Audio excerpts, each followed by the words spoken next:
On iRacing, the virtual Atlanta Motor Speedway has aged like a fine wine.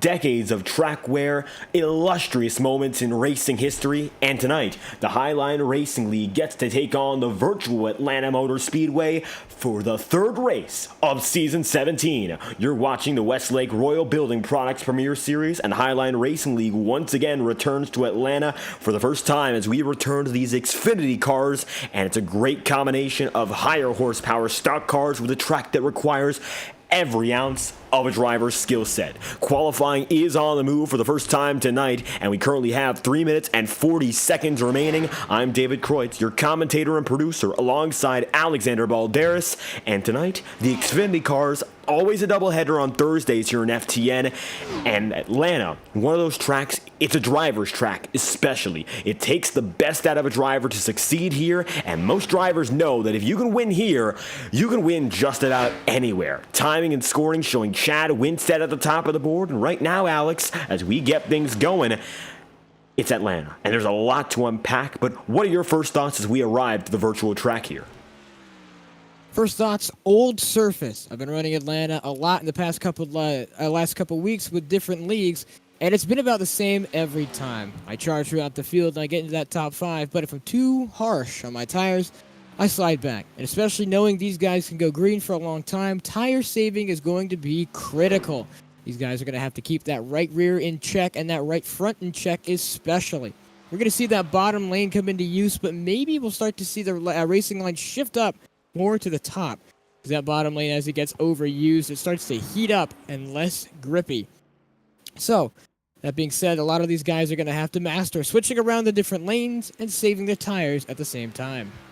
Right now, no tire saving qualifying, and everyone knows at Atlanta, you really only get one great lap in qualifying because these tires, as you mentioned, they burn up fast. Right now, Dylan Petit is at the top of the board. Lucas Lodato going to be in second. We're looking at Ryan Potter right now, who scored in 22nd of the 29 driver field. There's also Corey Blevins still on the track, and then Casey Heschel too. Casey put on quite the show at Iowa, and we mentioned this is a driver we've been looking to have back for quite a while now, and looking to be back in full force. Casey going to be taken to the track as it stands for his first lap. Terry Brooks is going to be done with his qualifying run in 9th now, and looking further back up, Casey Heschel gets back on the move, and Roberto Ramirez also there as well. Ramirez, Casey Heschel, Connor Holden, Jimmy McKee, the only 4 drivers that have not taken the time so far.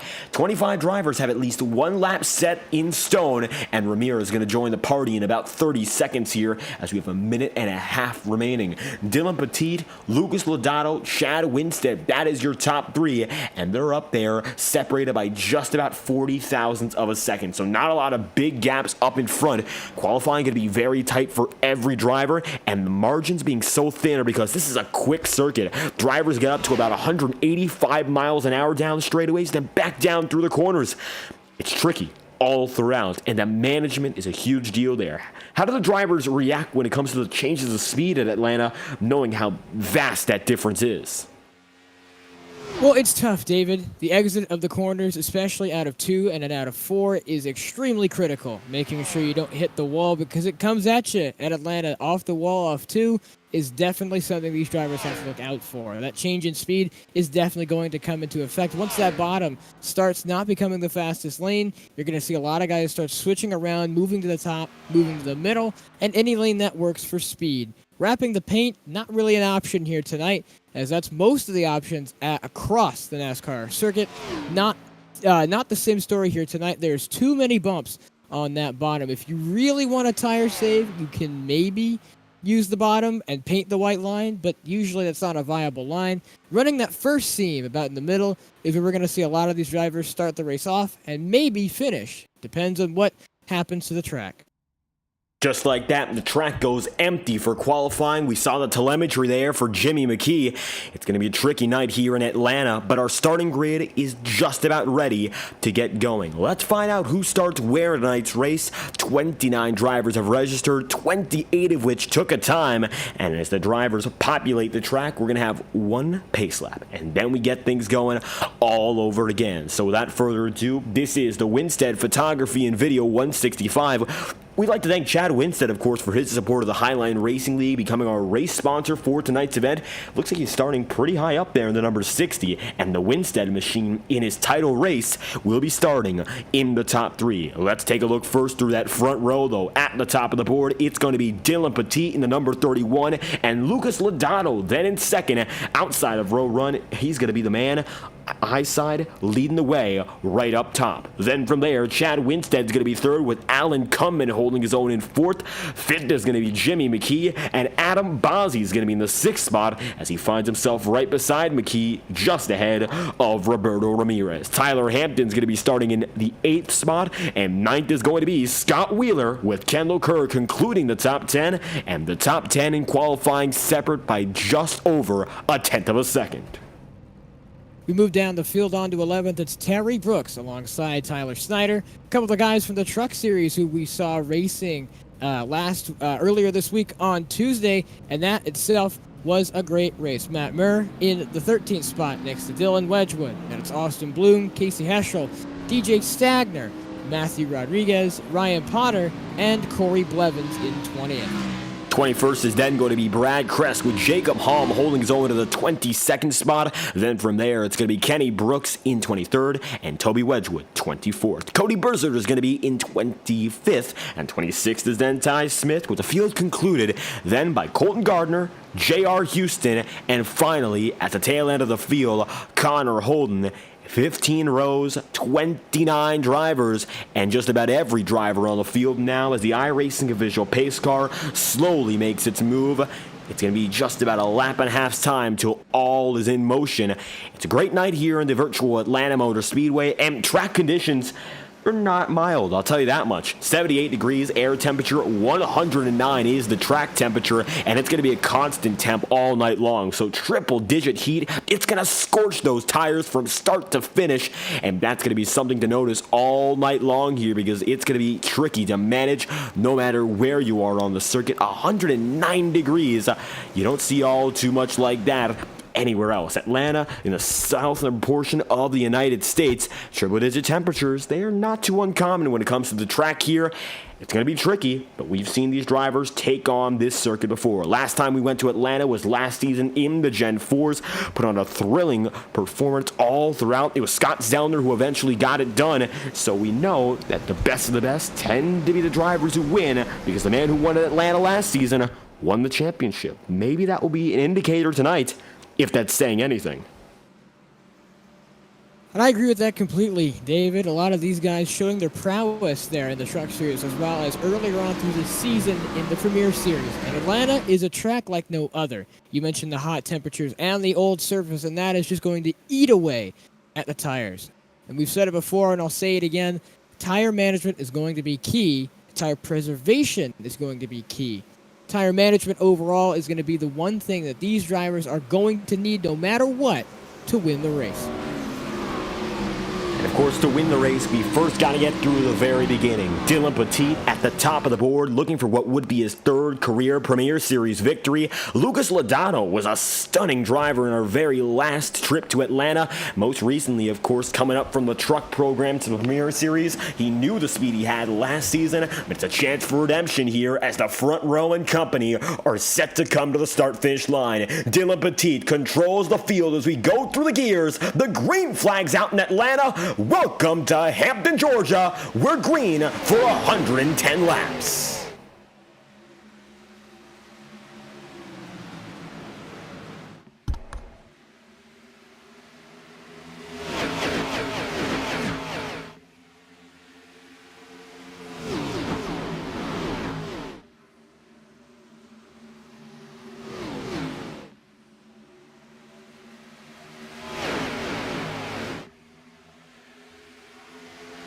One lap completed and on the board here at Atlanta, and we're seeing a lot of guys getting loose already, sliding throughout the exit of the corner. And that was the case with Lucas Lodato and Dylan Poteet, especially Lucas Lodato. You could see him trying to hang on to the race car off of turn 4, but it does him justice, and he gets the lead, and then they try and wreck in the middle of the field. That's Jimmy McKee and Chad Winstead trying to tussle around. They save the race car, and they are back out of turn number 4. That was so close for Jimmy McKee. We saw him go halfway down the apron, thought it was done for, but he'll keep it together, and he's now going to be side by side with Tyler Hampton. Matter of fact, he still gains a spot from where he started on the grid. He's still up there fighting inside the top 5. Scott Wheeler, though, going to keep it close. Wow, what a save that was for both the drivers you mentioned. Now it's going to be Lucas Lodato running away. Chad Winstead looking for second, and he's just taking it. What a way to start this one. It's a heart-racing beginning for these drivers up in front. They'll all keep it together all the same. The heart of the pack is where it's really closest. You see Kendall Kerr, Dylan Wedgwood, Casey Heschel, Ryan Potter, among others. And you see Matthew Rodriguez taking it 3 wide with Austin Bloom and Matt Muir. Now you see the 99 making those moves, and Potter really wants to go. The mid-pack is coming alive. The leader slowly but surely spreading out. And as such, we got ourselves an exciting start and a caution. Back of the field, it's going to involve Cody Buzzard and Connor Holden. Yellow flags out. So immediately, caution early here at Atlanta. I'm a little shocked here, David. Going to get that instant replay for you, Alex, here. Taking a look, it's the Buckeyes number 12, the same paint scheme we mentioned at Daytona. It's back on the track. So an SMI circuit, much like Texas Motor Speedway. Let's watch what the Buckeyes machine does here. Oh, turns down and in. Looks like he lost control out of 2, and that's going to be a very tricky thing to keep an eye out for. Getting loose and turning down. Connor Holden gets caught up. He was a bystander who eventually gets contact. And as such, 2-driver incident. Yellow flag is out 5 laps in, and we are pacing for the first time tonight. Yeah, and that's just a situation that, you know, it's not easy to get out of that, to get out of something like that. You know, you're trying to save the race car, you're trying to get loose, but you really also have to mind, you know, who's below you.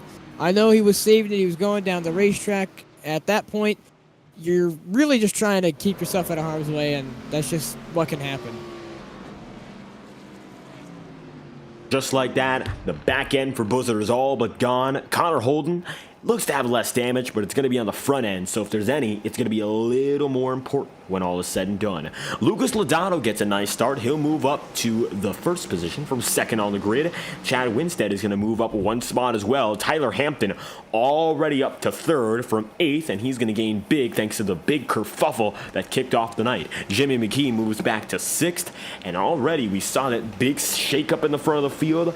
And it took so much out of those drivers to keep it together and keep going at full pace, which is the most impressive part. When you're using all that room of the apron, going halfway down and maybe a bit further, not easy to hold fort and keep everything just right. But for Jimmy McKee, we saw Chad Winstead in the mix too. They were able to do so just right. And as such, we were able to go just a little bit longer until we had the green flag fly no more. Caution's out for the first time tonight. Lucas Lodato, the leader, and an early jump for Tyler Hampton. We mentioned how he was able to claw back into the mix in Iowa, and once again, already in the top 3 here. You know, and David, you're right. A lot of these guys have been up here before, especially Tyler Hampton. We were talking about how he's going to be a threat for the championship, and look where he is right now. He is 3rd place behind Chad Winstead, who has a little bit of a damage there on the left front. I think I just saw that. And then in front of him is Lucas Lodato, who we have been seeing here lately now, as he finds himself up in the lead, getting loose, trying to fend off Dylan Poteet, who slots back into the 4th position. But right now, it has been an absolutely hectic race so far. All these people going 2-3 wide, almost 4 at the beginning, and we're going to see that all throughout the rest of this race.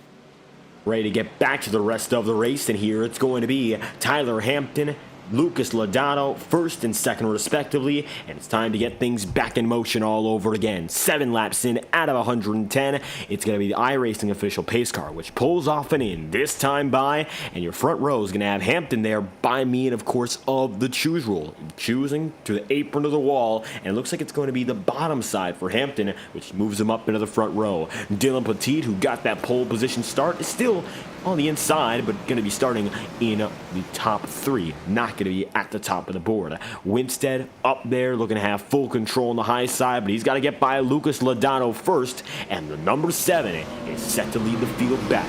iRacing official pace car dives in, and out of turn 4 here in Atlanta, the virtual crowd on their feet, watching as 29 stock cars come back to the start-finish line. Green flags out, Lodato and Winstead wiggle just a bit, but the outside clearly gets that better start.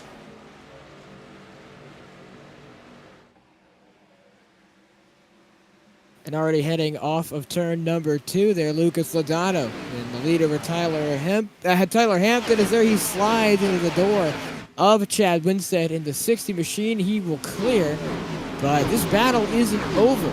Tyler Hampton wants that position, and they're all going to stack up as here comes Dylan Poteet around the top. He is caught up almost alongside Tyler Hampton as these two battle for the lead. And now we're going to see Tyler Hampton going at it right behind Winstead and Lodato. Chad Winstead going to take it down to the bottom side, looking low. It's going to be just about nose to nose coming out of 2. And down the stretch, it's going to be the advantage, I think, to Lucas Lodato here. The reason being, off of the high side, using it like a bowl to try to carry a little more speed off, and it keeps him just ahead. At the line, it looks like Lodato will have the advantage here, but Chad Winstead is awfully close. And in the last 4 laps, as he comes across the line here, we'll see how close he's been as Dylan Poteet is slowly but surely another gaining, yellow on the racetrack. And it cautions out again. Oh, someone blew their motor across the... Oh, the 48 goes across the track. He goes into the outside wall, and that's the big one. Oh, and we've got big trouble once again. Jimmy McKee, you mentioned here in the 48 among quite a few others. This is huge. We saw Stagner just getting away. Stagner is killed. The front end and back end is all gone. Let's take a look back here. Looks like we got the big one 10 laps in, and there is trouble ensuing here. You see Jimmy McKee, Brad Kress in the mix. You see Roberto Ramirez go through the grass. Stagner comes up the track. I don't think that's the beginning of it, so we're going to take a look back. It looks like the number 9 of Brad Kress is where it all began. Here's another look here. So we'll take a look at what caused it. Second caution in 11 laps, and this one is by no means a minor stack-up. Number 9 of Kress going to be up on the track, of course, on the higher side. He's up there, looks to be slowly but surely coming in a bit lower, and it begins instead just ahead of him. You're going to see the number 99 of Ryan Potter got caught up, got so much slower, and then it became hazy from there. Huge trouble after, and the caution flies. Kress, Stagner, Potter, Houston, Blevins, among others involved, such as Roberto Ramirez. This is by no means a small wreck, David, and to have it happen this early is certainly interesting. On lap 11 out of 110, we've got that cycle 10 times to go before we make it to the end of this race. And only a tenth of the way through, and we have 2 wrecks like that. That second one being the biggest we've seen, I think, in a while. Well, we had no cautions at Iowa, so this is the biggest since Daytona. That's how crazy it's gotten. Already going to be 5 drivers off of the lead lap. And reminder, no fast repairs here in the Highline Racing League. It's a one and done, so if you lose your chance early, you're going to be in trouble for the rest of the night. Bad news if that's the case for some of these drivers. I think it might just be as we're set to get going once again. It's going to be Lucas Lodato, Chad Winstead, and Dylan Poteet, your top 3. Look further back on pit road. You see Kenny Brooks, Roberto Ramirez, among quite a few others. Stagner's front end and back end got caught up the most. We saw him come right back up the track, and the Raging Cajun might just be done for the day. Connor Holden's going to get by. Holden, who had damage from that previous incident, is going to get them extra repairs. He should be good to go from here, and it looks like Roberto Ramirez soon to follow immediately thereafter. Trouble's brewing, but it looks like for some drivers, much worse than others. And the question is, do we see retirees? I think J.R. Houston already out of the cockpit. DJ Stagner has not given in. Houston does get back inside the car, but the front end is shredded, and we'll see what his game plan is here. He's already 1 lap down as the leaders are set to come by the start-finish line. Well, I think for a lot of these guys, seeing that the start of this race hasn't been so clean, a lot of these guys probably want to get another green flag run under their belt. They're all going to need to kind of relax and tone down the aggression. But can you really expect them to do that after the 2 cautions we've just had? Now giving people spots higher in the field? Do you think the racing's going to be more aggressive or less aggressive? I would hope we're going to see a little less aggression, but I can't quite confirm that. Now, a reminder of how the Highline Racing League takes care of these cautions. If we have 3 in succession, then we're going to go down to single file restarts. However, we haven't necessarily needed to do that all throughout this year so far. Of course, Daytona, it's the nature of the game. We didn't have too many wrecks there, but either way, we did not see that. At Iowa, No cautions all throughout. And tonight we're starting off with 2, but I'm sure the drivers, they are understanding of the fact we can't just keep having yellows again and again. However, it's hard because these are not instances of contact to start. It looks like, for the most part, it's drivers getting loose and not keeping it together on their own part, but since this track is so clustered, everyone's together. So it's bad news that comes from one driver's misgiving, and it ends up with everyone. So it's very hard to categorize it as blatant aggression. It's just how tricky Atlanta is, especially with the track conditions not being too favorable. And that's right. That's exactly right, David. These guys are going to have to deal with the fact that it's going to be hot, it's going to be loose, and your tires are going to wear all race. That's not something you're going to get away with, being kind of cheeky and using all different types. You have to save your tires here. You have to manage them as best as you can, and that's one thing these guys are going to have to learn. But as of right now, people are sliding around, and I don't really think they're taking it seriously as far as tire saving goes. If they want to get to victory lane, they're going to have to think about it. Victory lane is absolutely the end goal for most every one of these drivers. Brad Kress is going to disconnect. Looks like his night is already over. As it stands, it's going to be Lucas Lodato, Chad Winstead still the front row here, and Winstead getting up in front of his own race here. Of course, the Winstead Photography and Video 145, that's what you're watching, and we're set to get rolling once again. The Highline Racing League back in Atlanta, and already been an exciting race. We're hoping to maybe see it get back to a little more of a clean state. This is your second restart already. Green flag is going to be flying this time by, and it's going to be Lodato and Winstead, the drivers who get us to the start of it, of course. Here we go again. Pace car down and in. Gonna let them roll, and the green flag will fly once more. Green flag's out. Lodato gonna get a bit of a roll, but he gets the lead again. Outside has been dominant so far on the restarts as Lucas pulls in front.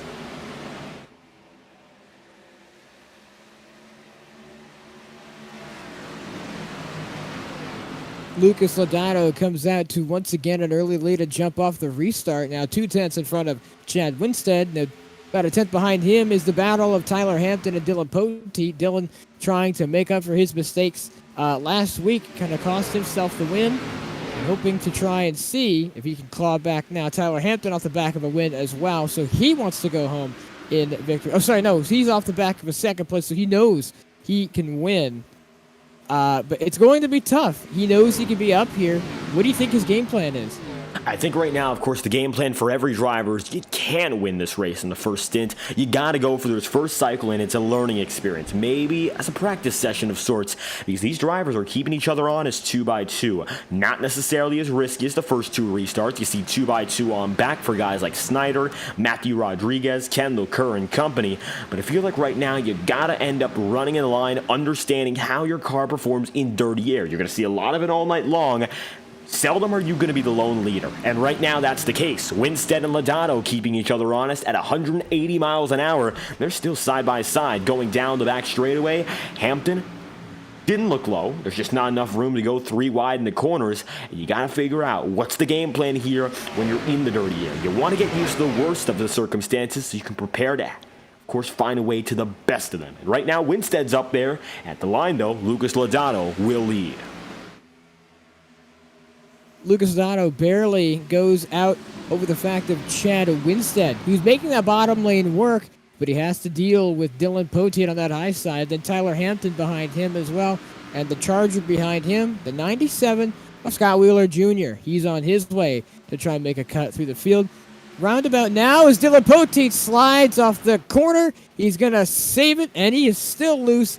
He is battling side by side with Chad Winstead over Tyler Hampton. These guys have become the head of a pack of their own as Lucas Lodato now opens up to an early lead. So Lodato opening, as you mentioned, and we saw how quick he was last season. The Xfinity cars of today, they don't drive all too much like the Gen 4 stock cars. However, for Lodato, I think when it comes to Atlanta, it's a track he simply enjoys to drive at. He was able to claw back to fight for a second place finish with Scott Zellner, got damaged late and wasn't able to finish it off. But that was the real statement race for Lodato, where he showed he had the speed to go for these wins. And I think it's evident now that Lucas Lodato is going to be pulling for more and more of these victories. He's bound to get one eventually, but he's got drivers who are veterans who have victories right behind him. Winstead, who got his first oval win last season, Hampton, who won at Homestead last season, and Dylan Poteet, who's a 2-time winner at North Wilkesboro and Phoenix respectively. So this is an opportunity to show that intermediate prowess, which a lot of these drivers are of course still developing. Wheeler's gonna get blocked big there by Tyler Hampton. He swerves down and has to slow himself big so he doesn't hit Casey Heschel, who just got right by. Oh, another caution. We got a spin in the back. Jacob Hallman, that's another big one across the track. Goes the 24, the 76, and the 18, all right before turn 1. Yellow flag is out once again. Taking a look once more. Corey Blevins involved. Furthermore, we're going to see who else was in. See Kendall Kerr right there in the frame. So let's find out where this started. We're going to find out right here, right now. Jacob Hom, the number 76. It starts with Ty Smith that appears. And when Smith and Austin Bloom got a piece, they took Hom, they took Terry Brooks. Kendall Kerr just barely got something. And for the second time, Corey Blevins ends up sliding high. Another caution. And we're going to ride on board with Corey Blevins there, as it looks like we might get a better angle from his perspective of what just happened. Here's an instant replay, one more time, from the onboard of Corey Blevins.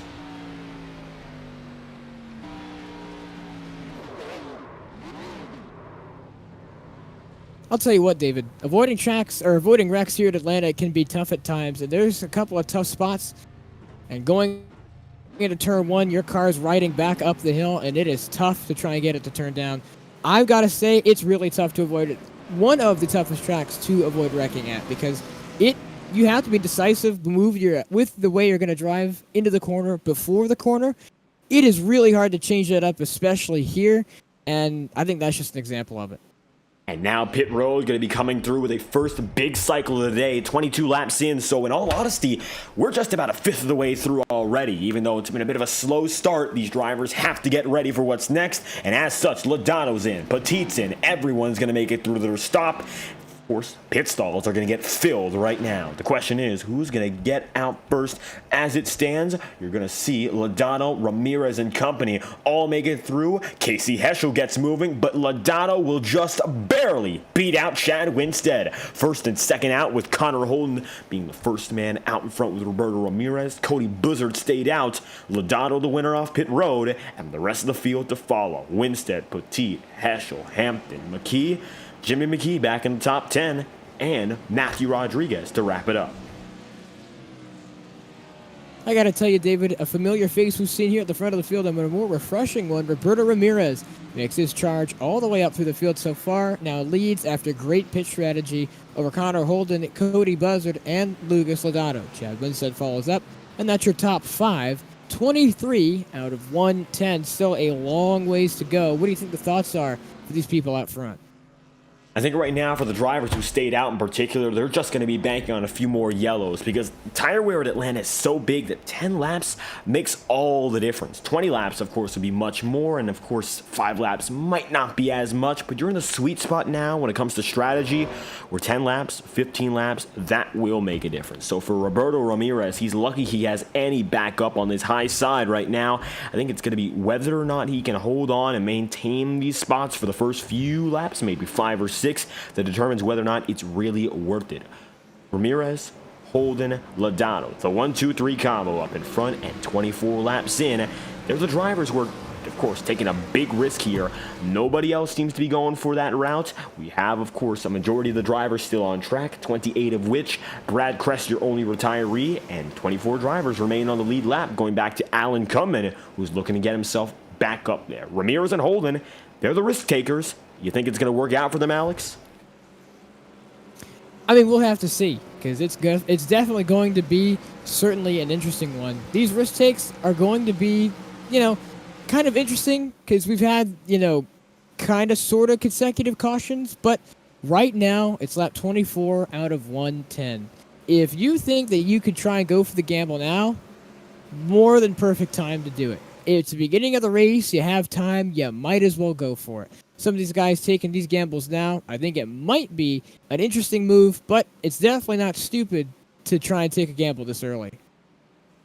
Taking some risks. It's the number 42. Goes down to the bottom side. Here we go again. It's going to be Roberto Ramirez, Connor Holden, first and second respectively.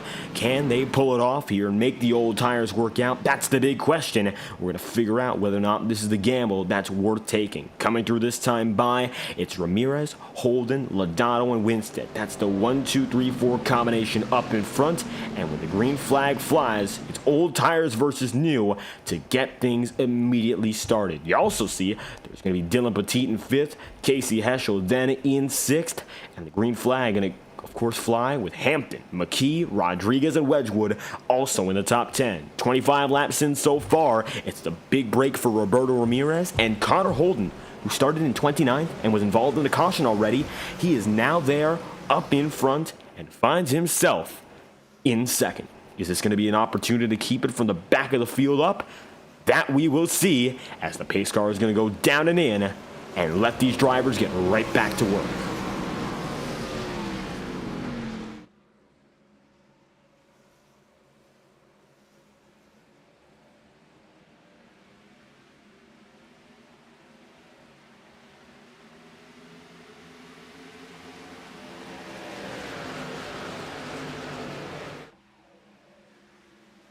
Ramirez gets the jump there with Dylan Petit looking right down low. So the old tires get on their way. Jacob Holm saying the 76 looks to be done for the night, unfortunately. That's, of course, a shame given the early incidents. Wheel damage was too great. Petit down to the bottom side, 31 looking low. He gets loose, and that's going to be, of course, working on the older rubber, but that's not older tires for Petit. He's simply getting into the laid-in asphalt, which is now feeling the effects. Ramirez gets away, and it looks like right now Lucas Lodato, the next man looking to chase. As it stands, look at that number 7. He's going to be looking low and starting to find that room to maybe look for the pass. Roberto Ramirez over Lucas Lodato. He finds himself up into that top 2 positions. The 49 of Casey Heschel. He now slides up the track as well. Dylan Potteet's going to slide up in line. Let's not underestimate this battle, though, here for the bottom half of the top 10. We've got the 48 of Jimmy McKee, the 5 of Tyler Hampton, the 81 of Connor Holden, and the 51 of Matthew Rodriguez. These guys were all battling side by side for the last 4 to 5 spots in that top 10. So, these guys are all going to string out now, but I don't think this battle's over, David. I wouldn't say so either. Lucas Lodato going to be there in first, but it's definitely not all said and done. You see further back, you're going to see Casey Heschel up in a second. Chad Winstead going to be there, looking low, trying to get something from Dylan. At the top side, Petit's going to have it there, but it, of course, isn't a done deal. He'll have to swap down to the bottom, and Roberto Ramirez with the older tires is slowly but surely starting to see the worst side of the older rubber. Not going to be helping him out at all right now, so he'll stay up top, maybe hoping for a yellow sometime soon. But already not going to be working out the way he would like. In addition, you see Winstead getting away, Matthew Rodriguez trying to get up in the mix, Tyler Hampton there with Jimmy McKee, and Dylan Wedgwood there too. So the more drivers that come through, the more likely it is that Ramirez is just going to keep on losing here, dropping more and more positions, whereas Lodato got away, and now Casey Heschel is the man on the charge. In the last few laps, you'll see where he's been relative to your leader. Slowly gaining, with the exception of a blip down to lap 28. He's been around the 0.3 of a second range, maybe a bit less than that. At the stripe is going to be the real indicator of whether or not he'll have anything more. Lucas Lodato over Casey Heschel. Chad Winstead following in tow, but this battle for that mid-pack is not over. We've seen falling through the field is the 42 of Roberto Ramirez as he almost goes 3 wide with the 51 and Scott Wheeler Jr. Scott Wheeler Jr. is going to be able to pass the 42 machine with Matthew Rodriguez sitting just behind. Ramirez now falling back through the field as he's almost 3 wide again as the 27 of Adam Bozzi tries to make the move, and he'll make the pass on the 51 machine and now is chasing down the 42. And you see there, Scott Wheeler going to be going with Dylan Wedgwood. Wedgwood gets by the number 42, and it looks like another batch does. Taking a look at Matthew Rodriguez, taking him 3. It looks like Rodriguez actually gets into the wall there, so a bit of trouble for the number 51. He'll have to lie back and stay up top. Almost almost touches Tyler Snyder, but no other trouble. So Snyder's going to get away from it just barely. The rest of your front runners get through, but it's going to separate the pack just a bit. As you can see, Connor Holden wiggles at the stripe. He'll let go of a spot or two as you see Corey Blevins coming up. And as such, early going in this stint, although some drivers have had their issues, now we're starting to try and get in that rhythm as up in front, Logano's beginning to stretch his lead. Ramirez is fading back more and more, and the new tires are really coming into their own as Tyler Hampton drops down to the bottom. Well, these battle up front is something that we haven't really, I didn't really expect at Atlanta. Is now we have a person who hits the wall, and that is the 70 machine here in the back near Roberto Ramirez as he's falling through the field. Matt Murr as well as Terry Brooks. I don't really know what's happening with Roberto Ramirez. It's just unfortunate there to have to slide back at such a pivotal moment in the race, but I have a feeling he can come back from that. Well, I think it's all the tire right now. It's really giving way to that issue, and that's all it is. With the tires being so much older now, he's been in them for more than 20 laps. Nobody else having them on for more than 10 in their instances. So Ramirez is the one who's really holding out and trying to make something happen, even with lesser equipment. Side by side there with Corey Blevins in the number 24. Kendall Kerr coming up there too, and at the same time, both of which getting together. They'll be side by side, Kendall Kerr and Roberto Ramirez, and Roberto will continue to drop. He's outside of the top 10 by this point, and now might be in jeopardy of losing his spot in the top 15, but the way things are going. Casey Heschel trying to get back up to your leader. Lucas Lodano right now does have the advantage, but at the line, we'll see how much it is. It looks to be only a total of 0.4 of a second. It's been riding back and forth between 0.4 and 3.5, so it looks like it's in favor of Lucas Lodano for now, whereas Chad Winstead looking behind him. There's Tyler Hampton getting closer and closer. Tyler Hampton has been cutting through these people, and now as he's winding closer to Chad Winstead, it's coming really close to that point in the race where you gotta wonder, might it be time to kind of come down to pit road and maybe get a new set, fresher rubber, because the rubber doesn't last as long as the fuel does. And so if you make it last the same as the entire fuel stint, you'll probably be good. But unfortunately, a lot of these guys have been slipping and sliding around, and now some cloud cover coming in that might help and cool the track down. But I don't know, David. A lot of these guys were sliding around early, and that might affect them now. You know, the worst thing for these drivers, it's only gotten warmer, 111 degrees Fahrenheit, so even with the cloud cover, it is very tricky in regards to holding your own at this circuit. Casey Heschel right now still going to be second. We saw a little bit of shuffling, though, with Jimmy McKee and company, and this is the battle just around the 8th position. Dylan Wedgwood still going to be there with Terry Brooks, and with Wedgwood fading back to that number 23, it looks like Brooks is on a bit of a charge here, maybe has enough speed to get up to McKee. Slowly but surely, we're seeing the Westlake number 23 machine get up there into the mix, fighting for a few higher positions on the order. Maybe we're going to see a little bit more as the night progresses. Brooks making his way up there, and another silent night just ahead. Adam Bozzi, he's been consistently up there inside of the top 10, 7th as it stands right now. However, we haven't really heard much. Is there a chance for him to make up a few more spots? We've seen him win, of course, before, and he had a breakout season last year, but now it's time to turn, of course, back the clock, put it all into motion, and maybe go for that first checkered flag if he can keep making moves. Now he's right behind Scott Wheeler. Yeah, him and Scott Wheeler have been together throughout most of this run. Then these two guys tailed by the number 48 machine. That's going to be the 48 of Jimmy McKee, as now they catch up to Dylan Poteet, and Adam Bozzi looks to almost go 3 wide middle, thinks better of it, and now he's going to go back to the low side with Scott Wheeler Jr. as they do battle with Dylan Poteet.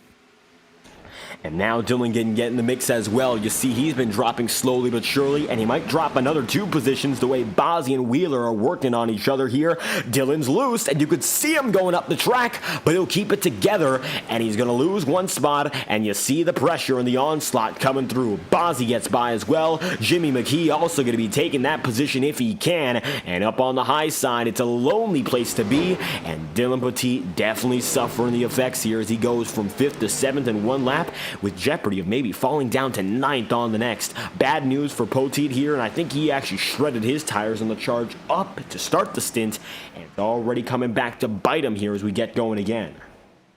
Well, I thought I heard something in the back, and there was a spin in the back. The 81 of Connor Holden slides through the front stretch grass and ends up in the exit of pit road. He'll save it with a bit of right rear damage.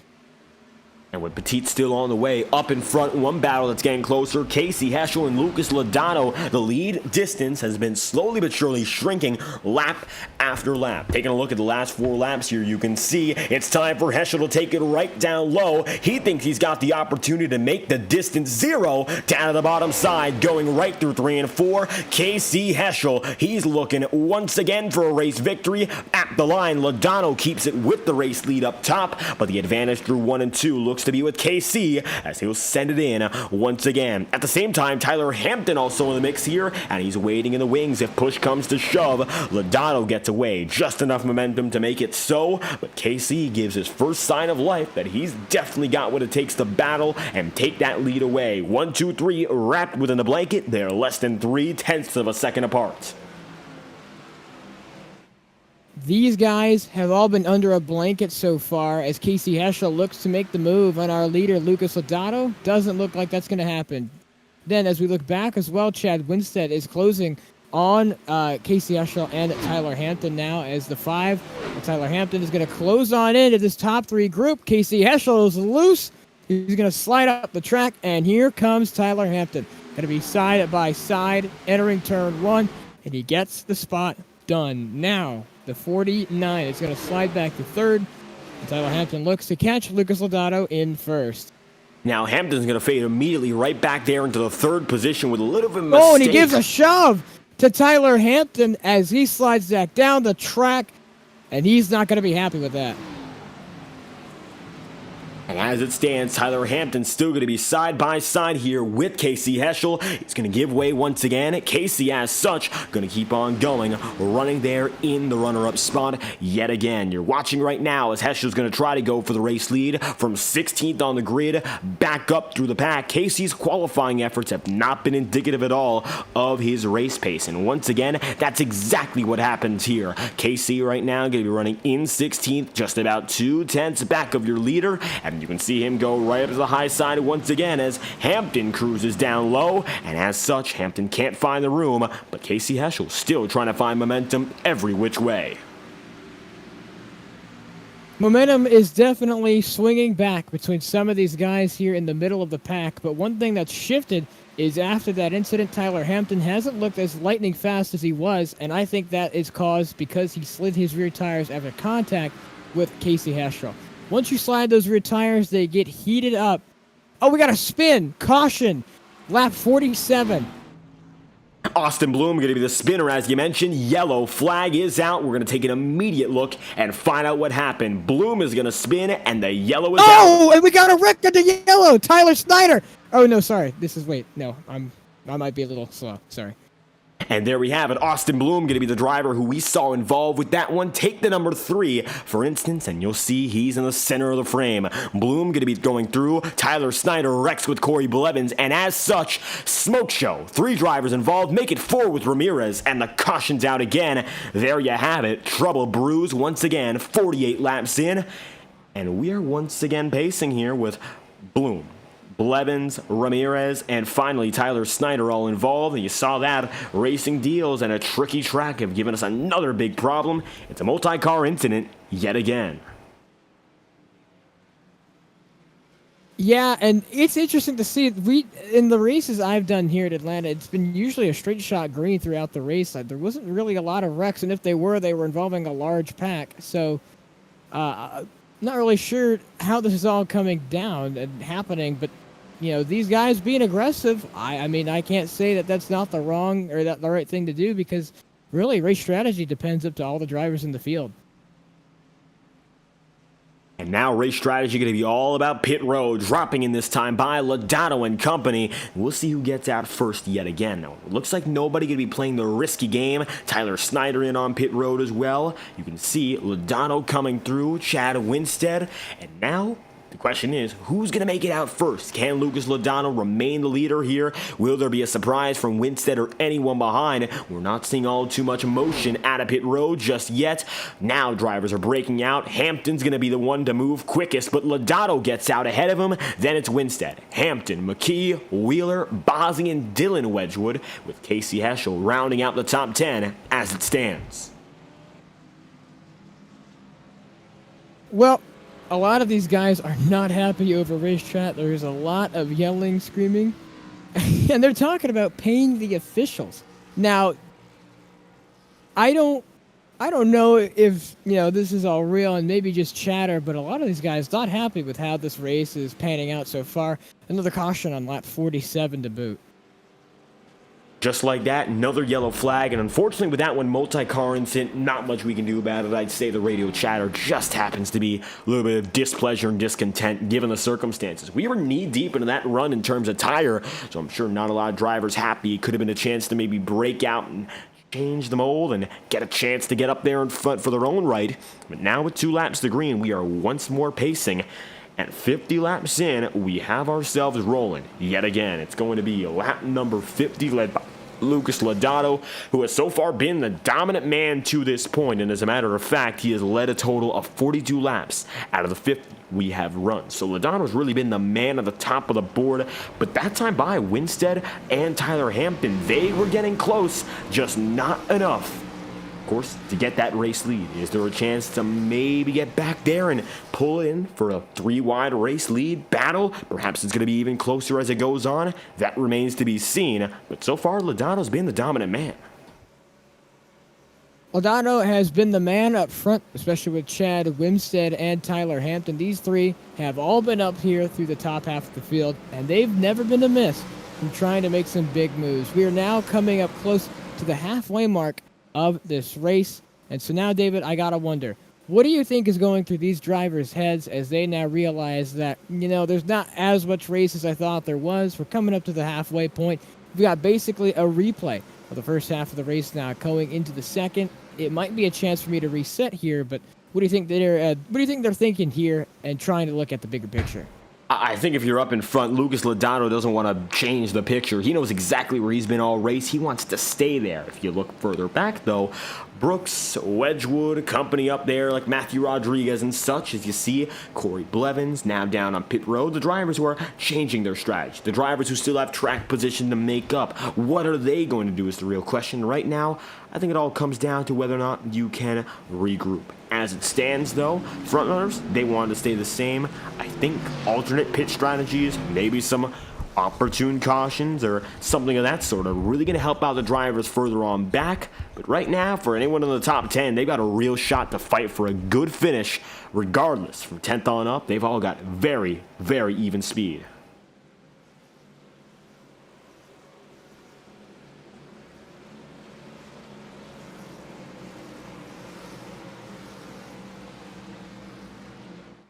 Well, lap 51 out of 110, and they're going to get ready to go green here again. My question is that there's been damage on the left front of Chad Winstead this whole time, and he's been able to get away with it, and nothing has come about it. Well, we'll see what happens now. Pace car going to make its dive down pit road. We're going to go to the Geico restart zone, and we are green again here from Atlanta Motor Speedway, and it's an electrifying start for Lucas Logano in the number 7. Logano's jumps have been the best in the business all throughout this race, and once again, that's the thing that keeps him up in the lead. Chad Winstead's back up here in the podium, and even though he wasn't fighting there previously, he's got a chance to go for it now. You see, there's going to be Tyler Hampton, but Jimmy McKee is the real surprise. He's been involved in yellow flags. He went to the back of the field, and all of a sudden, he's here looking to keep it inside of the top 3 as it stands. I gotta tell you this much, he's a driver that surprised me to see him back up here, and the SP number 48 runs 3rd as they're 2x2 further back. There's Casey Heschel, who was previously up there on the podium, now running in about 8th position. He definitely wants to get through the traffic here. Wedgwood, Bozzy, Wheeler, and company, and get back up to the drivers. He knows he can fight proper. He gave them a run for their money before. Why can't he do it again? I'm sure that's the reasoning for him right now, but he's got a ways to go with Terry Brooks challenging him. And that's exactly right. as well as a lot of these guys trying to cut their way through the field. It's going to be interesting for these guys to try and make it work, as this battle is still not over. The 23 of Terry Brooks fighting with Matthew Rodriguez, as now Rodriguez gets that run off the corner, and I think that might be just what solidifies it. Now, Terry Brooks having to do battle with, and we've got a blown motor, I believe, in pit road, but a pass for the damaged cars of the number 24 and the 54. Corey Blevins now takes that spot over Kenny Brooks, and there's a couple of people now hitting the wall as well, so these guys really haven't stopped being aggressive so far. And the aggression, of course, in the back of the field sometimes give away those troubles. You mentioned a motor blown, whereas the front runners have gotten themselves a bit more organized. You look back, though, you see a few more battles. We're looking right now, Cody Boozer just ahead of Corey Blevins and Colton Gardner, who are going at one another. And these are the drivers here who definitely have to fight and claw for every spot. Even further on up, they're a little bit closer. Right now, Adam Bozzi trying to get up there with Scott Wheeler. It's a single file line for the top 10. However, I'm sure they're starting to look at what they can do to keep within the perfect distance, as Wedgwood's going to go up high. That's one thing we haven't seen all too much of. That multiple groove use has really not been too common tonight. The bottom line seems to have been king for most drivers. Wedgwood's going to try something different, take it up top, and he's already giving Bozzi a good run for his money. I'll tell you this much, I'm surprised we haven't seen that as much. It's been the higher side, mostly neglected. Low side's been king, and most drivers are choosing not to try something different.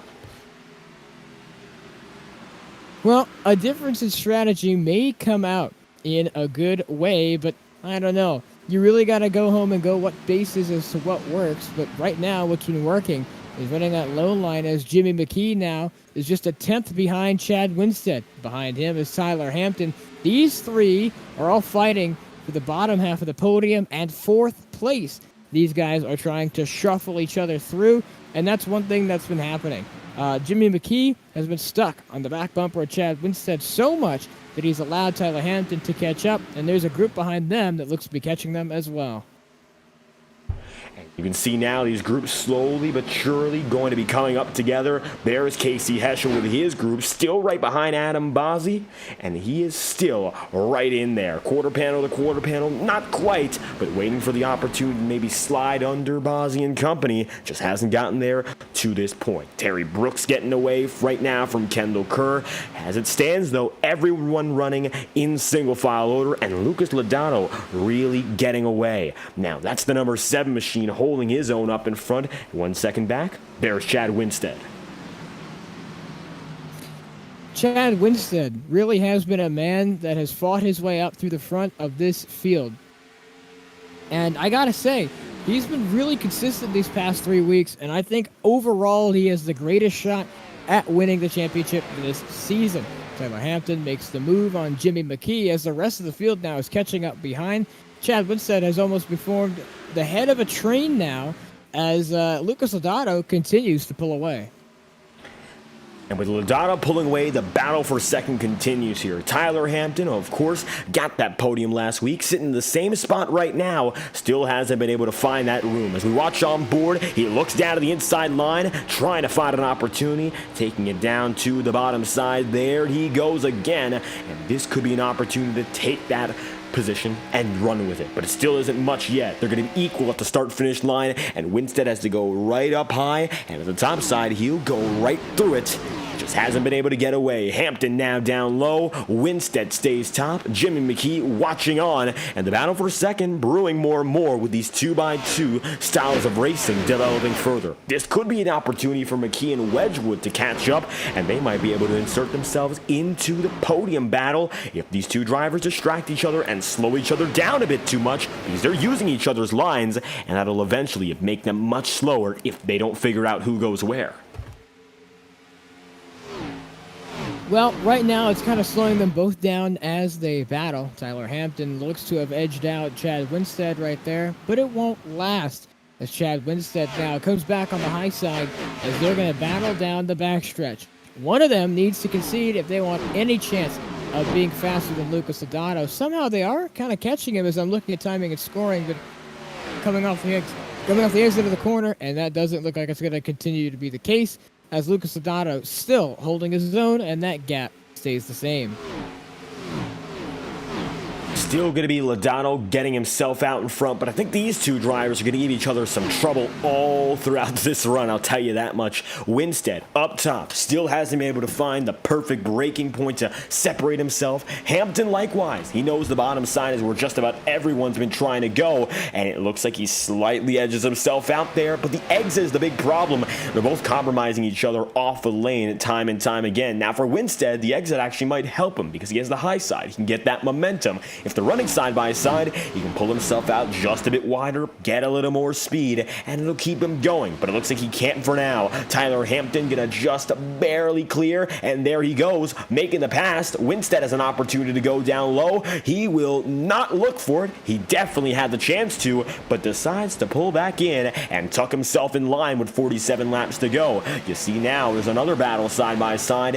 Dylan Wedgwood and Scott Wheeler. Wedgwood's been gaining big here, and I think he's got a chance to slot back into the top 5 as he tries to look for Casey Heschel, and Heschel is still chasing after Jimmy McKee. How about the chaotic night of Jimmy McKee and this number 48 crew, a team that's gone from the back of the field on up, the very first incident of the race, which was nearly a lap 1 catastrophe. From then on out, this number 48's gone places, and all of a sudden, back up there in the top 5 like it's been a calm night for this crew. Definitely hasn't been, but the results might not indicate all the troubles from before. A story is told across the distance of a race, and that can be said by Jimmy McKee. He's had to do all this work now to get back into the top 5 and has solidified his place at the front of this field throughout this race, and now, as a landmark, he stays in 5th place, or in 4th in the top 5, lap 66 out of 110. Right now, these guys have really been pushing their tires, some of them getting loose. Dylan Wedgwood now looks to be trying to pass the 49 of Casey Heschel, as he's going to do his best to try and catch up to the back of him. Gets loose and slides off the corner. But I'll tell you what, this pack here is starting to catch up to KC, and I don't know how long he's going to last trying to hold him off. I don't know if that defense can really work out too much more for Heschel, and I mean, I'll tell you this much, he still is performing with competitive lap times, but the pressure, it is mounting, and Dylan Wedgwood is one of those drivers who's continuously been gaining here, just now finding that first roadblock where it's going to be tricky to get by. Chad Winstead, though, is losing, and you can see the battle between he and Jimmy McKee. McKee is now in the mix, and previously was not even close. However, now, the driver who formerly ran in the 2nd spot, it looks like holding on to the podium might be a challenge in itself. McKee goes up to the top side, looking to break away just a bit further. He gets right by, and as such, it's the number 48 making the move and pulling into 3rd. This might actually help out Casey Heschel. You'll see him going right forward as well, right on board with Heschel, and you can see he's just about a 1/10 of a second away, if not less than that, and Winstead might be his next victim. You're absolutely right about that. KC was looking kind of falling back, and now he's in the grasp of Chad Winstead. Goes around that outside lane and powers around him. I mean, look at that. The run he gains just to completely blow the doors off the 60, and there is no looking back. He looks straight forward to the number 48 of Jimmy McKee.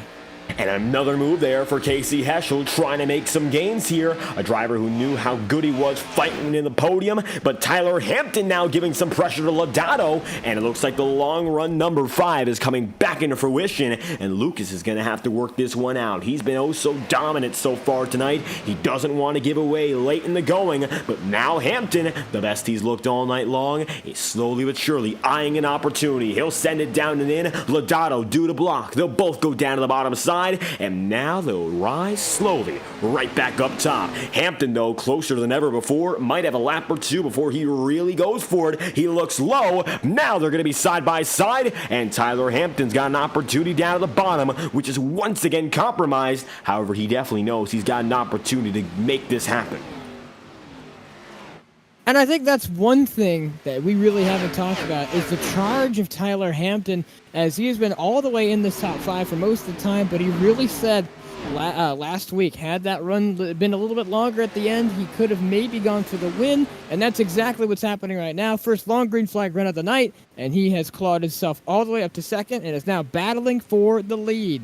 He looks to be going to the inside on Lucas Lodato, and he tries to go, and he is. He's going to be side by side to the center of the corner, and once they exit out turn number 2, he's going to slide back just a little bit. But this is the closest he's been to the lead so far, and he's still managing to keep in tow. All he needs is a good exit to prove a challenge in turn 1 once again, and I think that's what he needs off of turn number 4 right here. And coming off of turn 4, once again, Lodato going to be there with Tyler Hampton. Hampton close, but look who's even closer. Jimmy McKee's been gaining big. Taking a look at the last 4 laps, he's cut the gap a tenth of a second each and every time by. So slowly but surely, Jimmy McKee also getting himself in the mix. And you can see that number 48 not messing around. The biggest game came through laps 69 and 70. A very nice cut of 0.3 of a second. But since then, he's still been able to go slowly but surely even closer. McKee, though, going to go to the high side here, trying to build up that momentum at the line. Hampton with the opportunity to lead the lap. It looks like he just barely will not. It's a gap of 23 thousandths of a second at the line, but Hampton's kept him honest here, and Tyler's really got a good shot to take the lead here. Lunges deep, looks to be potentially clear, and it looks like still not enough.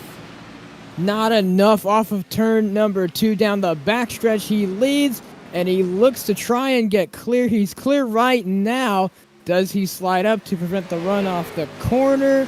No, he doesn't. The 7 of Lucas Lodato hits the wall and has fallen into the grasp of Jimmy McKee. Shades of last season in Atlanta. It's going to be late race damage for Lodato, and now he's going to fade back into third. As such, trouble for Lucas and Jimmy McKee now in the race leading battle. McKee has come through, gotten to the podium, makes it quickly in a second. Lodato with the wall again. Continued trouble for the number 7, and your former leader is giving it his all, but it might be too much. Jimmy McKee up to second, and maybe a little more left to get to Tyler Hampton, but Hampton looking confident now with 35 laps to go, what would be his second career victory, and all of a sudden looking very solid to this point.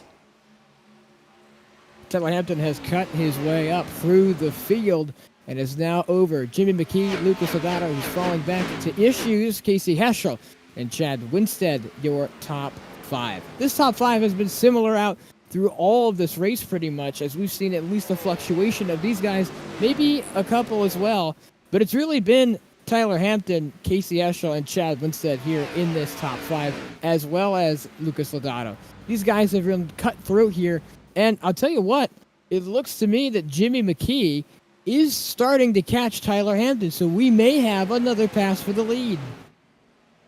And now McKee getting closer and closer, quarter of a second away.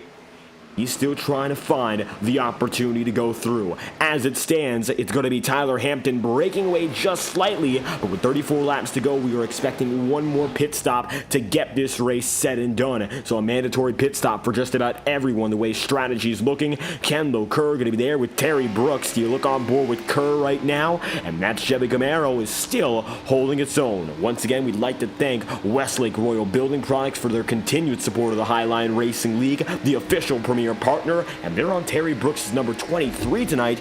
Currently, Brooks having a very solid run. He's been 11th and 10th or so since the very beginning. Started 11th, he's currently 10th, so not at all a bad night of racing here for Terry Brooks as he holds his own up in the front of the field. He's going to stay up there, maybe for the rest of the race. We'll see. Up in front indeed. You'll see now Lucas Lodato continuing to fade back. Now Chad Winstead and Casey Heschel are both looking, and it's going to be trouble defending for third with a mounting army of drivers looking to take that spot away.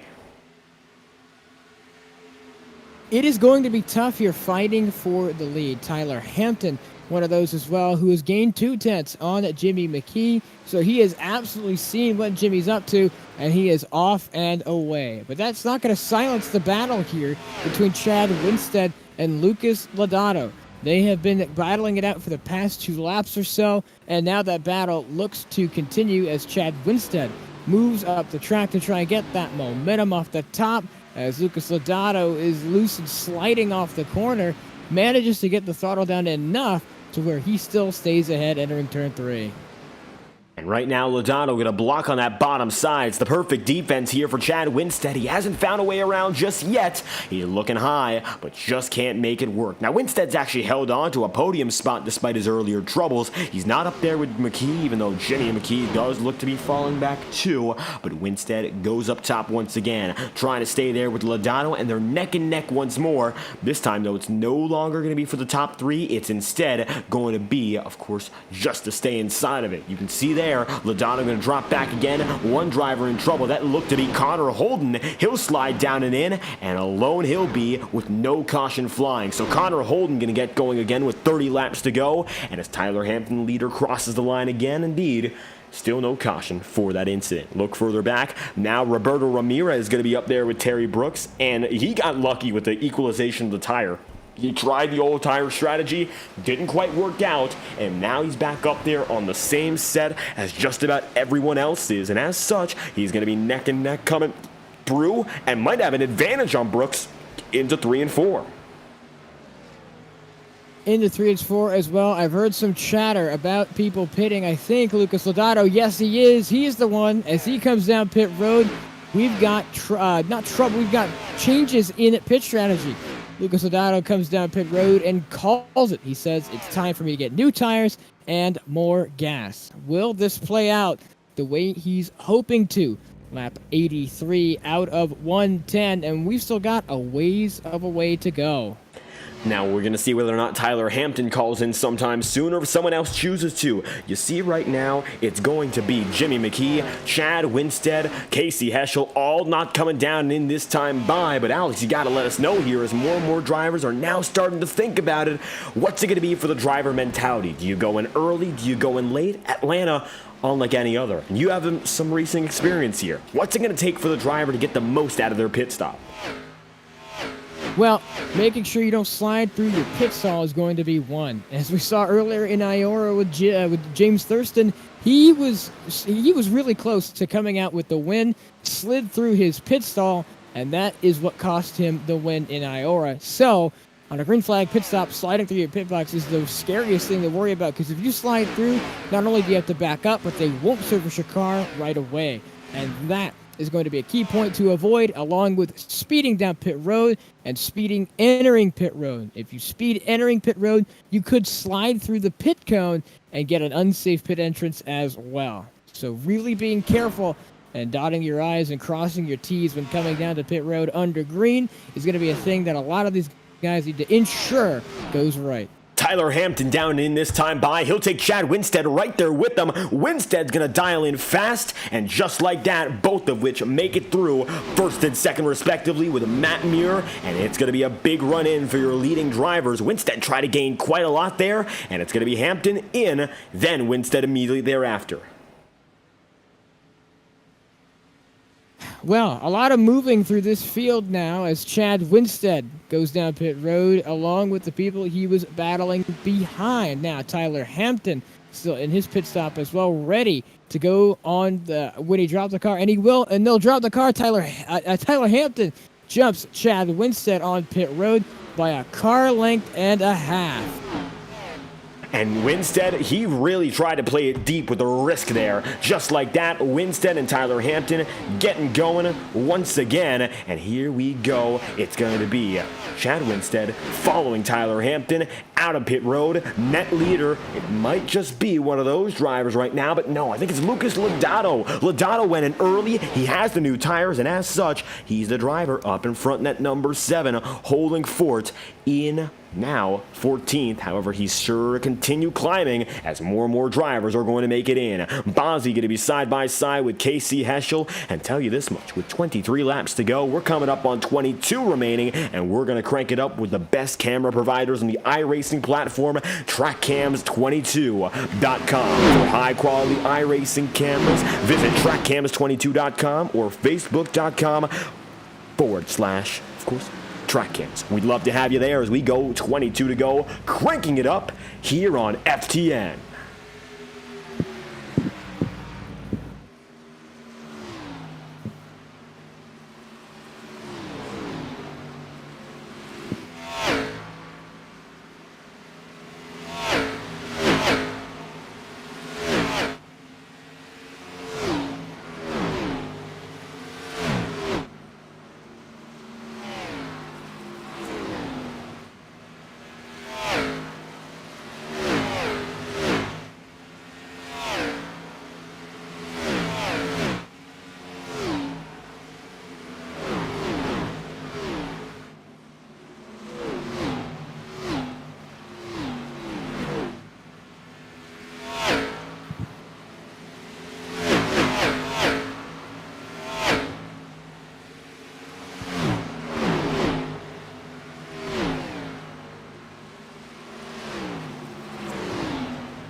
Adam Bozzi and Casey Heschel still remain the leaders, choosing not to go down a pit road with 16 laps to go. Their fight is still on. Meanwhile, Lucas Lodano is still the net race leader. He has not given in just yet, and despite all that's happened, he's still clearly ahead of drivers such as Jimmy McKee, Corey Blevins, Chad Winstead, Cody Buzzard.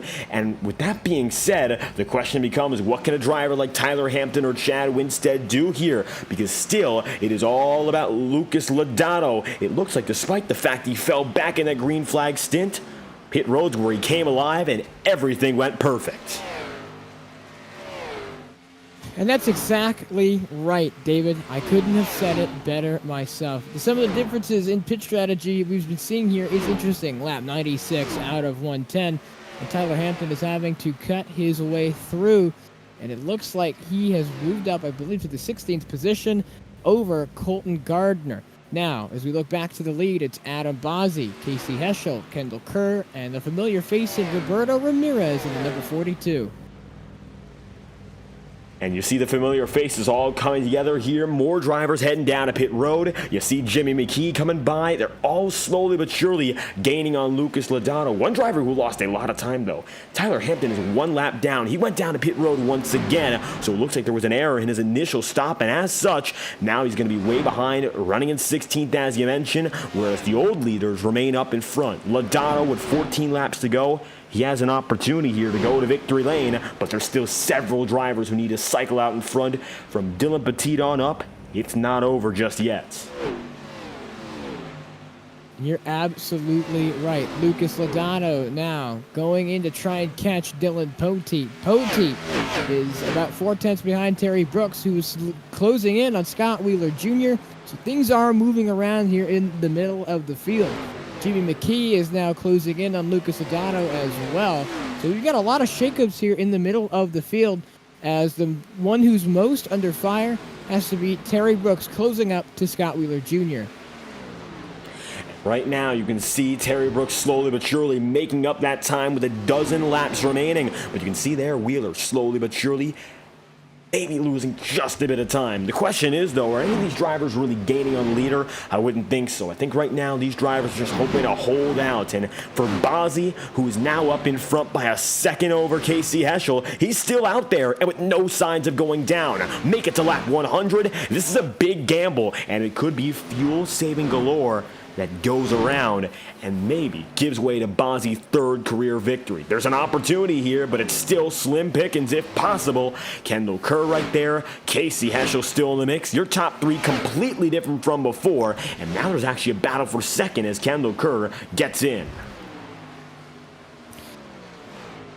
Kendall Kerr has made his way up through the field as he makes the move on Casey Heschel. Now he's got a second 0.7 to deal with before he gets to Adam Bozzi. Almost 2 seconds to deal with to our race leader. And it doesn't look like Casey Heschel will take it lying down. He is still within a tenth of Kendall Kerr. And I think this battle could go on longer if Casey Heschel puts the power down.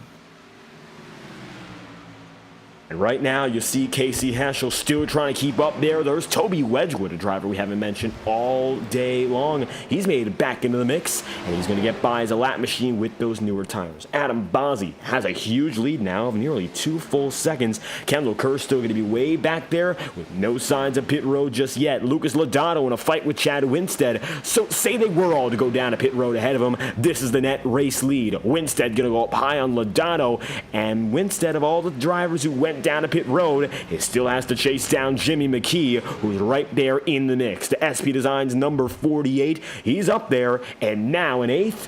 Just gotta wait and see. But with 9 laps to go, I don't think we're gonna see anything more here. I think they're gonna stay out as long as possible. Well, if you've tried to stay out thus far, it really makes no sense to try and come down pit road. We are within the clutches of 7 laps to go. And so we've got 14 miles left to run. It is going to be something special. A lot of these guys trying to cut through. It's going to be interesting to see how much longer they can last. Right now, in the final laps of this one, 8 to go. Adam Bozzi trying to hold on. The number 12 Buckeyes machine is going to be up in the wall once again, and Bozzi's got the race lead. Still holding on with 103 laps done and done. Kendall Kerr is slightly quicker here, but hasn't been able to find the room to really make the pass happen. Of course, still very far out. 1.86 seconds. The gap is still exactly as it was at lap 100. Maybe there's a little more time to make things happen, but it's going to be a huge charge with little time. Bozzi leads, and slim pickings from there on out. Pit road doesn't look to be busy again. Looks like we had some drivers with a bold fuel-saving strategy that made all the difference. At this stage in the race, you really don't want to come down pit road. If you come down pit road now, it's solidifying the end of your charge. And so now, lap 105 out of 110.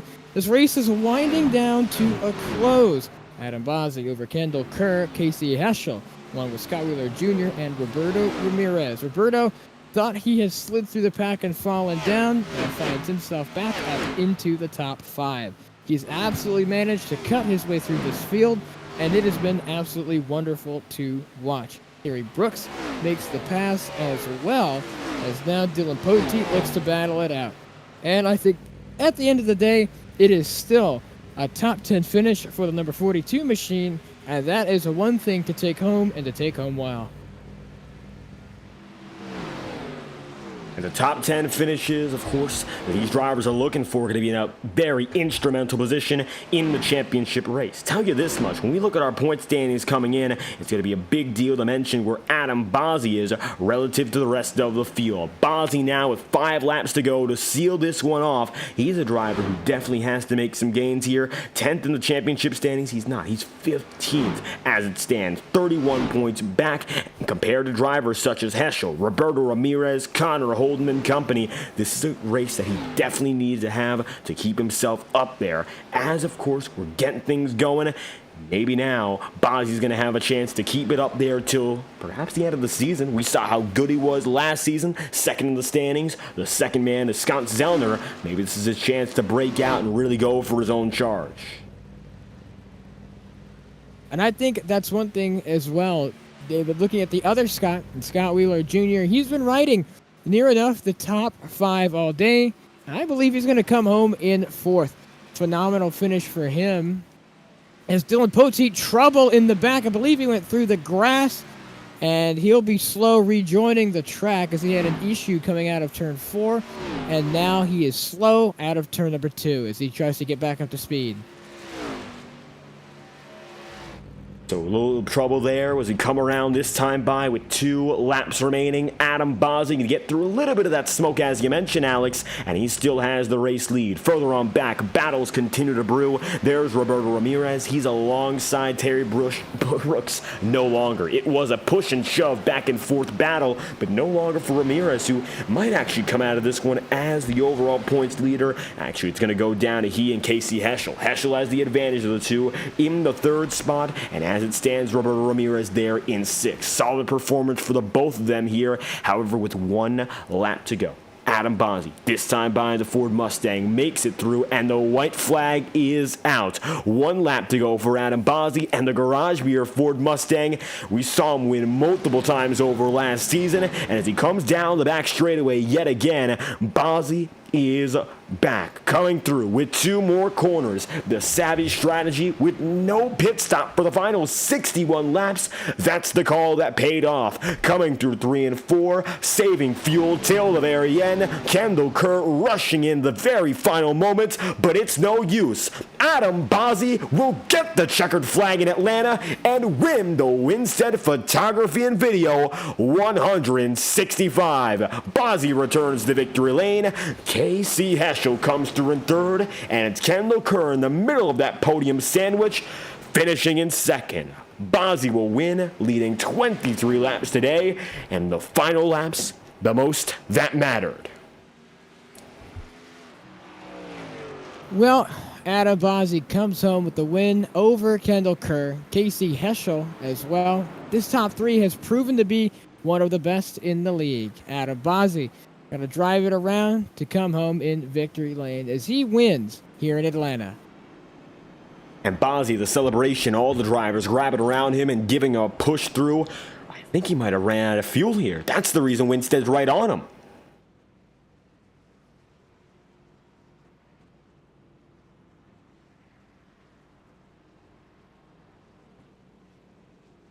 Just like that, Bozzy going to pull in and make it to the start-finish line just barely. I don't think he's got enough in the tank to burn down the house. Winstead gonna do it for him, and as such, it's Adam Bozzy's victory and a little bit of an additional celebration for Chad Winstead right there alongside. He'll burn down the house as Bozzy remains stagnant here after a fantastic performance.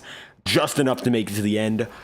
Sputtering out there at the very final moments. We actually saw both he and Kendall Kerr losing fuel at the end and both slowing down. But for Bozzy, he made it there using every ounce of fuel, and that's what it all came down to. Let's go through your race result for tonight's event and find out who finished where. Bozzy, your winner, and just behind Kendall Kerr going to be in second, then with Casey Heschel third, Scott Wheeler in fourth, and Jimmy McKee in fifth. Sixth is going to be Chad Winstead with Terry Brooks in the seventh spot, and eighth then going to be Roberto Ramirez with ninth Lucas Lodato, and 10th Dylan Petit.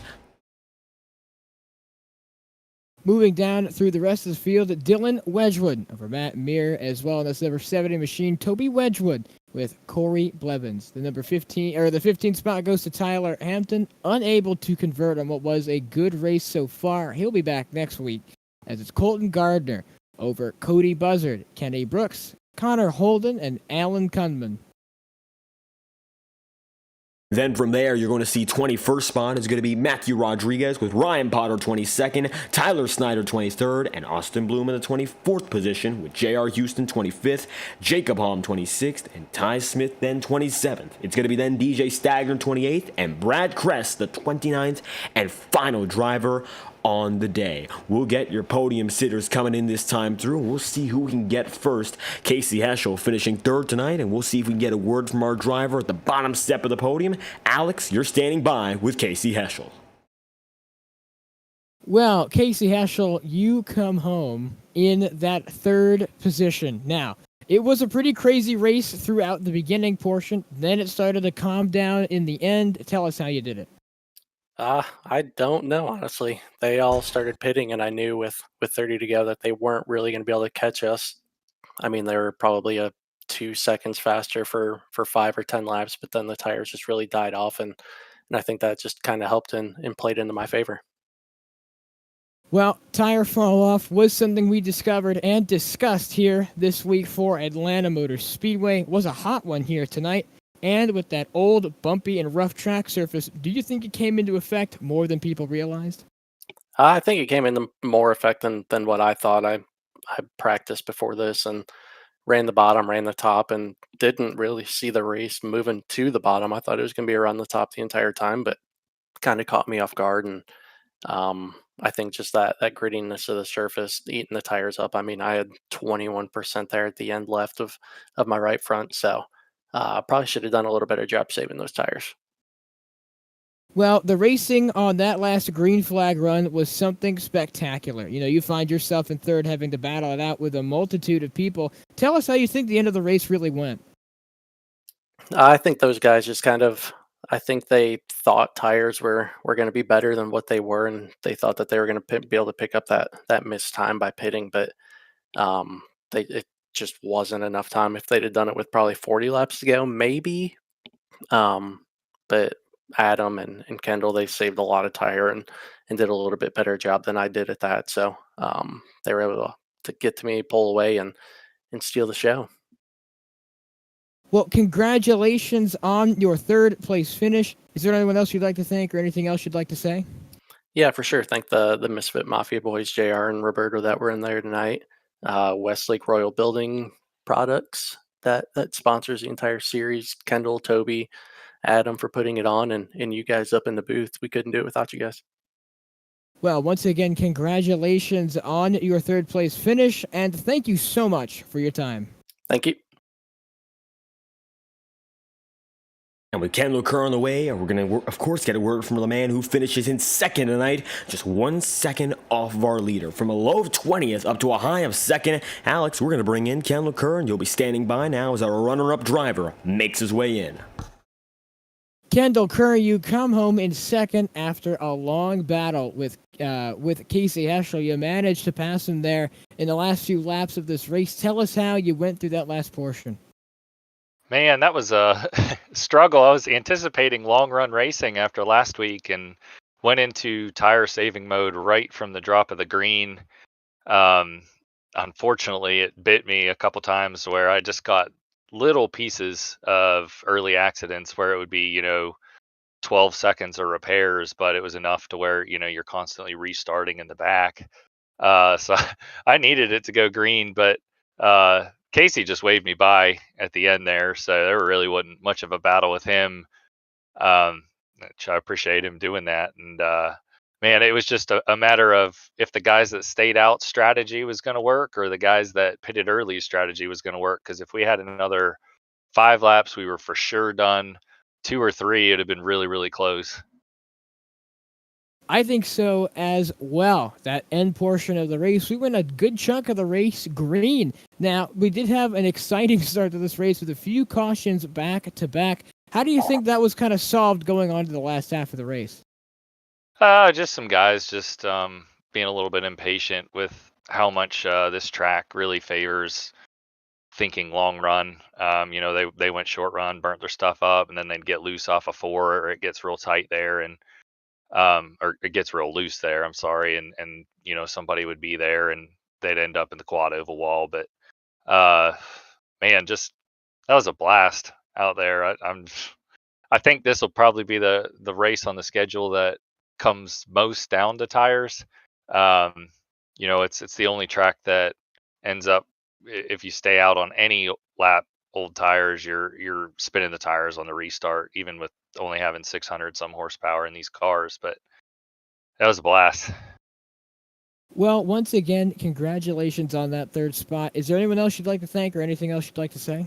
Second, so Oh, sorry, second spot. Third Oh, my last God. week, so hopefully I can keep the pattern going. I don't even know where we go next week, but just appreciate you guys being in the booth, and appreciate all the competitors out there. It's not easy to run a track like that when the temperature's over 110 degrees and tires are wearing out really, really fast. And just appreciate everything that all the admin team does to help keep this thing running. Appreciate Westlake for jumping on board as a sponsor, and congratulations to the man you're about to talk to, because he did a whale of a job there at the end.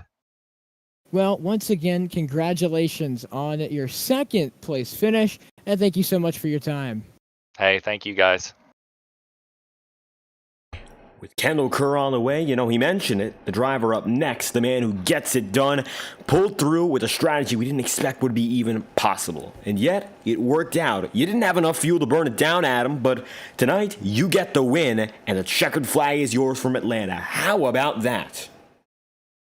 I have never had a race go that way on a strategy call for me. I've never been good at mile and a halves. I've never had a garage beer taste better than this one does right now. I'm still in a little bit of disbelief. It ran out right at the stripe coming to the checkers. So, we couldn't have done it any more perfect, I feel like. And the big question was, of course, whether or not anyone could pull off this strategy. At the end, only 4 drivers committed to it. And it must have taken so much, 61 laps out of 110, so more than half the race on one stint of fuel, which was the big deal. You had that track position, of course, with everyone going down to pit road, but fuel saving, it was such a big deal because you stretched that one out at least 10 to 15 laps more than anyone else could have there, and did so for the victory. So what was it like trying to figure that out and understand the process till the very end, knowing we didn't have any other cautions? Well, so I'll be 100% honest that me and the guys at QCR were talking about our pit windows tonight, and we said 25-25 and then 30 and a 30 to the end. And I believe that's what a lot of guys did. I know Lucas did that, and then a lot of other guys started coming down pit road as well. And, about midway through that third stint, I was kind of looking at lap times, looking at fuel, and I was like, there might be a chance with the time fall off that I make this. And, that coming down there 10 laps to go, right? You got guys that have pitted, they're blowing by you. You're trying to make sure that, maybe you've got enough tire left to keep them at bay for getting to the checkers. And I mean, I don't think I could do that again if I've tried. I thought working at Iowa last week to get a top 10 finish was hard, and this is just a whole nother level mentally and physically. And taking it all to the next level here, we saw, of course, your first breakout victory last season and getting one off the board early here, which is a big deal for the championship standings. Up next on the schedule, got to look right up from, of course, Atlanta. We're going to be taking it next to Richmond. So we're going to go back to the shorter style of tracks, and we saw, of course, getting it here in the intermediate. So it's going to be quite different what's going to take to keep this good momentum moving. Richmond is actually where I got my first ever win in Highline. I think this is like my fourth win now in the series. So, looking forward to going back there. I have a feeling it's going to be just as grueling as Iowa was. Hopefully, maybe we don't have any cautions there as well. And I know my long run skills kind of shine a little bit better there, but you got to battle for top 5s, top 10s in this league. I told the guys at QCR that, looking at the schedule, I didn't think there was a win anywhere in the season. So to have one tonight is special, but got to keep the momentum up. Got to stay consistent in this league. I learned that last year with the championship battle, and not looking to lose another one that I think I have an opportunity for. So. A major championship opportunity already bubbling right here for the 27 team, Adam Bozzi. If there's anyone else you'd like to shout out, make sure to let us know. Yeah, shout out to the girlfriend, Emma Oaks. I'm sure she's in the chat. I'm sure she was probably fist pumping, having a good time watching from her house. Thank you guys for putting this on. I can't wait to go back and watch this one. All the guys at QCR, Chad, Jacob, Lucas, I know, some of the strategy call didn't work out in their favor, but they all had fast cars tonight. And obviously, thanks Toby, thanks Kendall for the league, right? We have maybe one of the best group of guys racing here. Couldn't ask for, any more competitive races, and really happy with, what we get to do here every Tuesday and Thursday night. Another great night here in terms of Highline Racing League racing. The strategy took you to the very end, and Adam Bozzi, you win here in Atlanta. Thank you for your time. Awesome. Thank you, guys. And with Adam on the move for the final time tonight, it's your top 3 made up of Adam Bozzi, who gets through for that race victory. Then from there, in the second spot, it's going to be Kendall Kerr. And finally, to end it all off, from Kendall Kerr, you go on to Casey Heschel, rounding out the podium there in third. Alex, as we wrap up tonight's broadcasting and, of course, this event, what do you think it all came down to here in Atlanta as we saw from start to finish how the strategy played out? Well, the strategy played out was, in the beginning, it was short, aggressive style racing, and then at the halfway mark, we saw what changed. The long green flag run from the middle of the race all the way to the end. And that's what had to change up with a lot of drivers, is that they were used to getting a caution there in the beginning, to where they had to make their tires spread the fuel run and then go again for green flag pit stops. And that is something that we saw over the last portion of the race. Overall, a great race in my opinion. And a fantastic performance put on by every driver. And once again, we'd like to thank you all for watching tonight's presentation of the Highline Racing League Westlake Premier Products, of course, Premier Series. Royal Building Products from Westlake, the official premier partner here, and we thank them dearly for their support as the virtual Atlanta Motor Speedway played host to tonight's racing events. I've been David Kreutz, commentating alongside Alexander Balderas tonight, and if you enjoyed tonight's broadcast, be sure to leave a like on the stream and subscribe to the channel. Your support is immensely appreciated. Thank you all for once again watching live on FTN, and we hope to see you next Thursday night with more Highline Racing League action.